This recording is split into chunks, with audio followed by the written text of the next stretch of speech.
I understand this is your first Fireside chat. It is. Michael. Without a fire, anyway. Maybe we're going to like one. Do AO.com sell flyers as well? No, I don't. Well, the market opening happens. Thank you very much for joining us today. I was thinking, before we get stuck into this agenda that we've discussed, firstly I'd just like you to introduce yourself, introduce AO.com as well. Yeah. First of all, morning everybody. Great to have the opportunity to share some of my perspectives, my background, and I guess some of the experience that I've picked up over, a kind of 25-year career, most of which has been in marketing or close to marketing, and always on the client side. It happened by accident. I actually met a guy on a train. That's how I ended up starting out in marketing. I was in Germany at the time, hadn't spoken to anyone in English for 6 months, literally, and sat on a train and the guy in front of me was reading a book in English.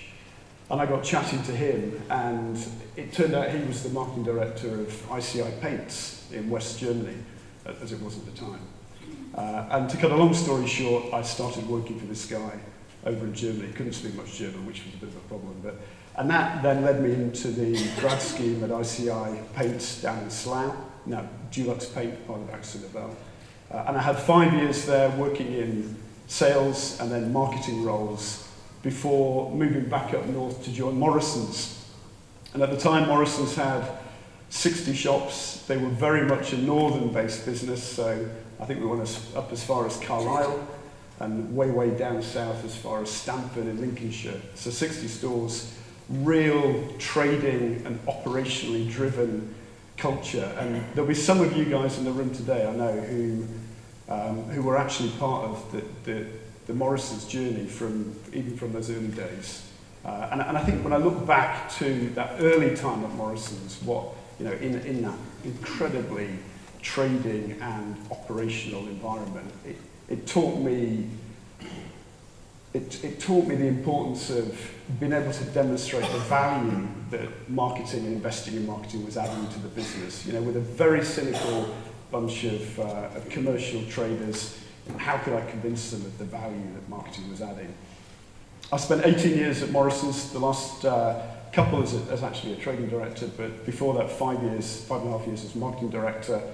And I think when I look back at my proudest moments there were when we were able to really tell the Morrison's story through the story of fresh food prepared in store and really put Morrison's on the map post the Safeway acquisition. I left Morrison's 6 years ago. I've worked for a couple of smaller businesses as an MD, working with entrepreneur founders, helping them to grow their businesses. I then joined Co-op and spent 18 months there as group marketing director. I wouldn't say it felt like 18 years. 18 months. Interesting, that figure about the average tenure. It was always an interim move for me at Co-op. They needed some help with relaunching the Co-op brand and getting that fantastic rebranding program in place across food stores, funeral care, insurance, etc., and launching their membership proposition. And then about 18 months ago, so I better be careful what I say today because it is 18 months. About 18 months ago, I joined AO.com, and I met Steve Corns, who's the founder of AO, and John Roberts. Sorry, I met Steve Corns, who's the CEO of AO, and John Roberts, who's the founder of AO, and talked to them about the challenges that they faced as a pure-play digital business. And fundamentally, interesting, reflecting on the end of the story that we've all just heard, the challenge is one of putting a brand on the map, of telling the story of a digital business that is so much more than just an online digital retailer.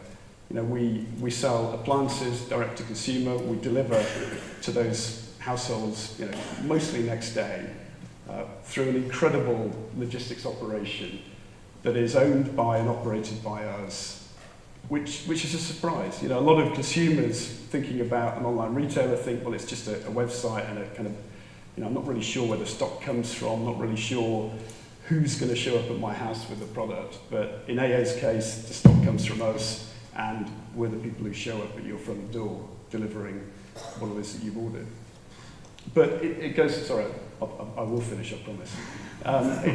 It goes more than that. You know, we also have a recycling business. You know, which other online retailer owns a recycling business? So, you know, there are amazing stories, as I talked to John and Steve 18 months ago, that emerged from that conversation that we can tell in order to really put AO on the map. And that's the journey that I've been working on with the team at AO over the last 18 months.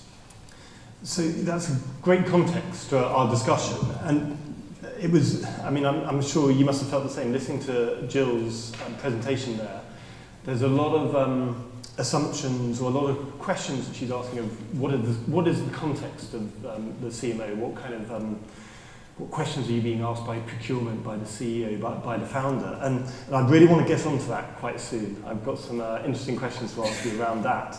But before that, I just felt it would be quite good to add to the context, just hearing a tiny bit about your overall marketing strategy and your approach to TV and digital.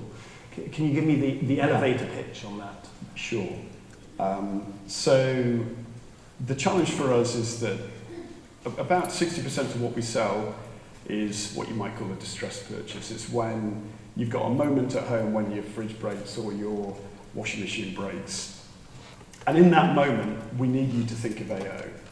And at the moment, about a quarter of people out there, a quarter of consumers, would think spontaneously of AO. About 3/4 of people wouldn't. They'd think of Currys or of Argos or of John Lewis. So the challenge for us is to grow that spontaneous consideration score fundamentally in kind of marketing speed. That is our challenge. So how do we do that? How do we get ourselves into the head of the consumer? And not just how do we get into the head, but how do we stay there? And the way that we've done that is through a campaign that we launched back in July, which is called, the brand platform is Delivering Tomorrow. And that is all about the fact that we will, on the one hand, deliver the appliances that you've ordered into your home tomorrow, but also a recognition that those appliances, whether it's a television, a fridge freezer, a dishwasher, those appliances actually deliver, in the life of that household, a better tomorrow. You know, when you have a new TV, when you're watching TV in the evening at home with that new TV, you know, your TV watching experience has improved, and it's the same with a dishwasher or a washing machine. Mundane as some of these products, you know, are from a functional point of view, they deliver a better experience in the house for our customers. So Delivering Tomorrow works on two levels, and from an activation point of view, we are rolling the campaign out across a number of different media channels, TV, digital clearly as well, and other conventional media too. And can you give us any idea of the rough balance between channels, say TV and digital, between brand and direct response? Yeah, I'm not going to go into the kind of specifics around that. And you know, what is fascinating is that there is a really interesting tension in any business around that balance between direct response and brand building.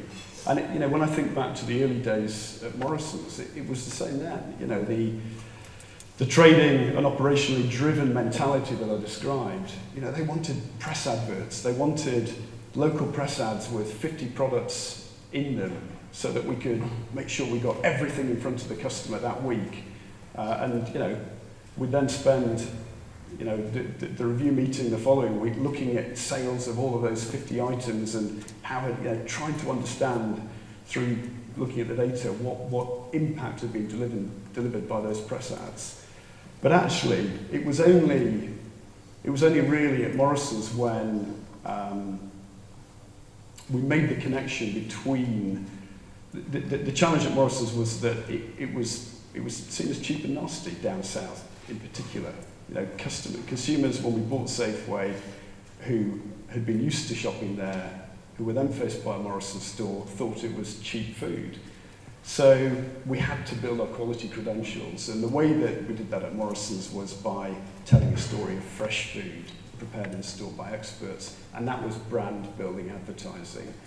And that is what really shifted consideration, not the investment in product price, important though that is from a trading point of view, but it was that investment in brand that ultimately changed the way that people thought about Morrisons and put Morrisons on the map. And back to AO, that it's exactly that same challenge. The tension is there around quick response, easy measurement around display and digital advertising.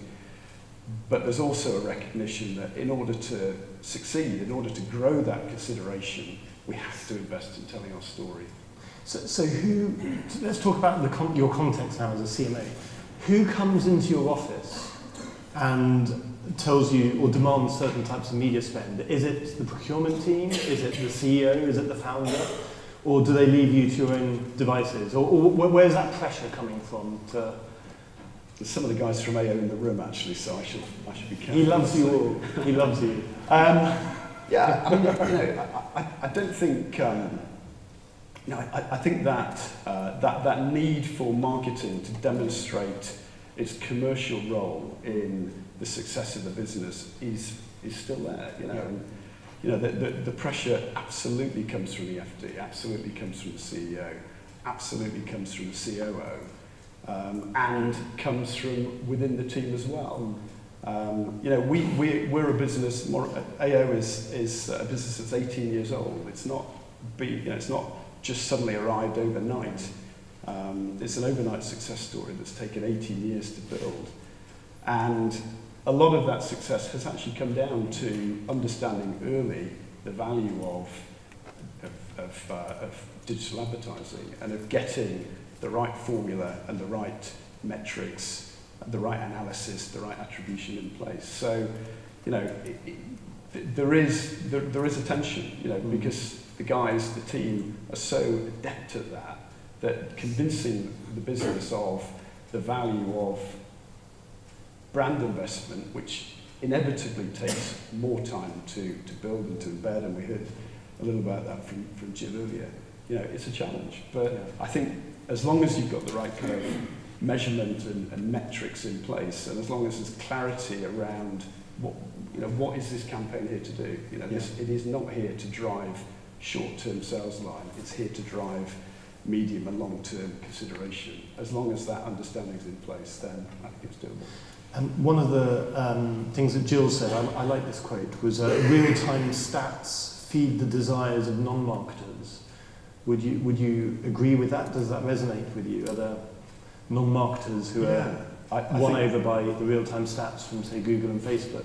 It doesn't matter where I've worked, whether it was AO, Morrisons, Co-op.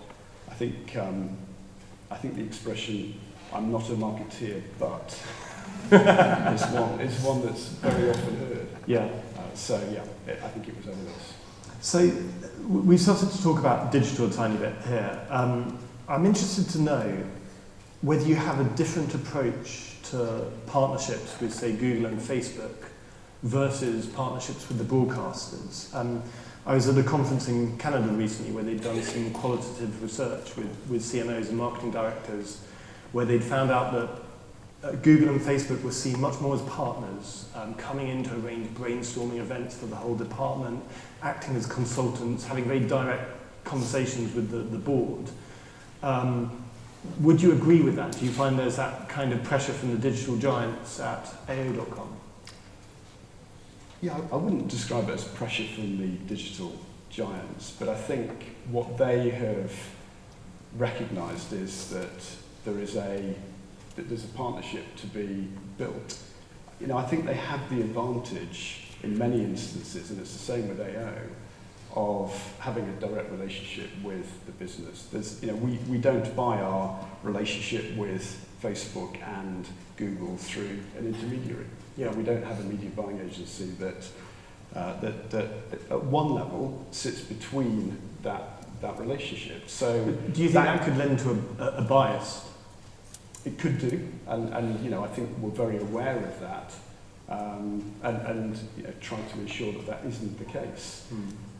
But I think the direct relationship that they have with the commercial team and the marketing team enables them to to build that partnership much more readily. I think when there is a third party involved, and it doesn't matter how close the relationship is with that third party, it can introduce a blocker. And what do you think the solution is for, say, broadcasters? Do you interface with, say, ThinkBox, the broadcast group? So I think broadcasters have got to learn from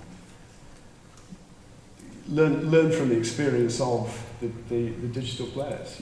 I think they've got to find a way to forge and to foster those direct conversations with the client, with the advertiser. And we've had some experience of this recently. In fact, we're talking at the moment with Facebook about some activity, and we're also talking with ITV about some activity. And MediaCom, who are our media buying agency, have been absolutely brilliant. They are completely clear about the nature of the conversations, and there's no kind of tension there. But I think what ITV are starting to realise is that they have to adopt some of the behaviours that has seen success for the likes of Facebook and Google, and to have the confidence to have those relationships and conversations directly with the advertiser, and keep the media agency at bay informed as part of it, but not directly necessarily involved all the time, because it can just create a little bit of confusion and tension. You mentioned MediaCom as your agency there. Here's a tough question for you. I've heard that generally throughout the industry, brands are squeezing costs on agencies. Are you squeezing costs on your agency? I mean, at one level I hope so, because that's what, that's just good commercial behaviour. I think, of course, you can squeeze too hard and take things too far, and then it hurts. And then, they've got to want to work with us, and we've got to want to work with them. And, at the end of the day, to coin a Ken Morrison expression, we want people to make money out of working with us. We don't want them to get rich out of working with us. So, as long as they're making money working with us, then, there's a win-win to be had there. But I won't feel embarrassed about squeezing cost out of a commercial relationship. So, mentioning that phrase, making money, is that almost a subtle hint that you want more transparency? No. I think that transparency is there. Okay. Yeah. And Jill was talking about planning and creative. How do you view the importance of creative in the creative agencies you work with? Yeah, like with the media agency, that partnership is so important, and it's such an overused word, I know. But having a creative team who have had the time to spend in your business to understand your business and your customer is absolutely critical. And the best work comes, in my experience, out of those relationships. And you can only really, I think, have those relationships if they endure over time. I think if you're, unfortunately, it's a reality that if marketing directors have been chopped and new ones are coming on board, then they will bring their agency, their trusted kind of agency relationships with them, and that can cause pitch situations and so forth. But I think I do really believe in the value of those relationships fostering and growing over time, and those partnerships growing.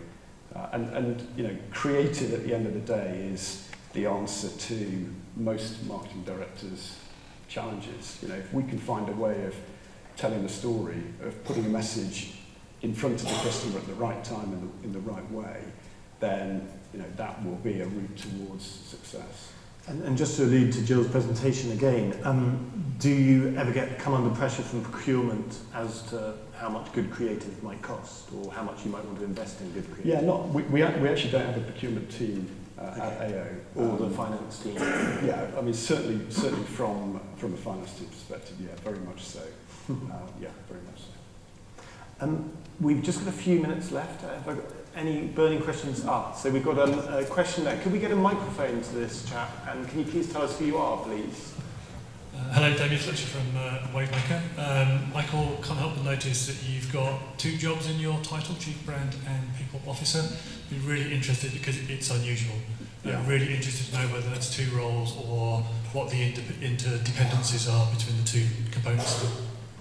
Yeah, it is unusual, but you know, in its most kind of simplistic form, I guess our brand is our people. You know, when John started AO, he started it with an absolute determination to deliver great customer experience, great customer service through every touch point with AO. And I think keeping brand and the brand promise and responsibility for HR and our people team as one has ensured that focus on customer service, that focus on putting our people first and building a really powerful internal culture has endured as the business has grown over that 18-year period. Brilliant. And we have one more question here. Can we get a microphone, please? Hi, Michael. Thanks for a great presentation. Laurence Maille from Liberty Global. How do you align incentives, your personal incentives, your team's incentives to delivering and achieving the goals? Are they without maybe revealing the discrete incentives, but are they mostly aligned to financials or to brand promoter scores? Or how do you align bonuses and incentives? Are they mostly aligned on financials delivery? What, from an agency point of view? No, from your teams. From yourself and your teams. There's a whole bunch of different metrics that are in place from an incentive perspective. Some of them are financial, some of them are around net promoter score. So ensuring that, you know, back to that, the point around customer service, that service to the customer is maintained. So yeah, you know, financial and customer facing scores as well as ensuring that internal metrics around, in the case of this year, around our purpose. You know, we have a very clear purpose to have the happiest customers by relentlessly striving for a better way. That purpose has to be understood and lived by everybody within the business, and part of the incentive program for the team is to ensure that, you know, that is being delivered and that is understood. Brilliant. One last question? No? In that case, that just leaves me to say a round of applause for Michael, please. Thank you.